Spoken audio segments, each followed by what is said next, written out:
കാട്ടുപന്നി ശല്യം രൂക്ഷമായ കോഴിക്കോട് മാവൂർ ഗ്രാമപഞ്ചായത്തിൽ പന്നികളെ വെടിവെച്ച് കൊന്നു പിടികൂടി. വനംവകുപ്പിന്റെ കീഴിലുള്ള എംപാനൽ ഷൂട്ടർമാരുടെ നേതൃത്വത്തിലാണ് കാട്ടുപന്നികളെ പിടികൂടിയത്. പ്രദേശത്ത് കാട്ടുപന്നികൾ കൂട്ടമായി എത്തി കാർഷിക വിളകൾ നശിപ്പിച്ചിരുന്നു. വരും ദിവസങ്ങളിലും കാട്ടുപന്നികളെ കൊന്നു പിടികൂടാനാണ് പഞ്ചായത്തിന്റെ തീരുമാനം. മാവൂർ ഗ്രാമപഞ്ചായത്തിലെ കർഷകരുടെ കൃഷിയിടങ്ങളിലേക്കിറങ്ങി കാട്ടുപന്നികൾ കൃഷി നശിപ്പിക്കാൻ തുടങ്ങിയതോടെയാണ് മാവൂർ ഗ്രാമപഞ്ചായത്തും വന്യമൃഗ പ്രതിരോധ സമിതിയും മുൻകൈയെടുത്ത് കാട്ടുപന്നികളെ വെടിവെച്ചു കൊന്നത്. വനം വകുപ്പിന് കീഴിലുള്ള 9 എംപാനൽ ഷൂട്ടർമാരാണ് പന്നികളെ വെടിവെച്ച് വീഴ്ത്തിയത്. കുതിരാടം, പൈപ്പ് ലൈൻ, ഗ്രാസീം സ്റ്റേഡിയത്തിന് സമീപത്തെ കാട് പിടിച്ച പ്രദേശങ്ങളിൽ നടത്തിയ പന്നിനായാട്ടിൽ 5 പന്നികളെ ഷൂട്ടർമാർ വെടിവെച്ച് വീഴ്ത്തി.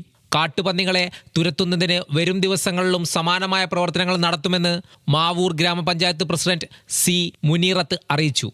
ഇന്നലെ വെള്ളിയാഴ്ച വൈകുന്നേരം തുടങ്ങി ഇന്ന് രാവിലെയാണ് പന്നി വേട്ട ആരംഭിച്ചത്. ആ സമയം തന്നെ ഒരു 10 മണിയാകുമ്പോഴത്തിന് 5 പന്നികളെ വെടിവെക്കാൻ സാധിച്ചിട്ടുണ്ട്.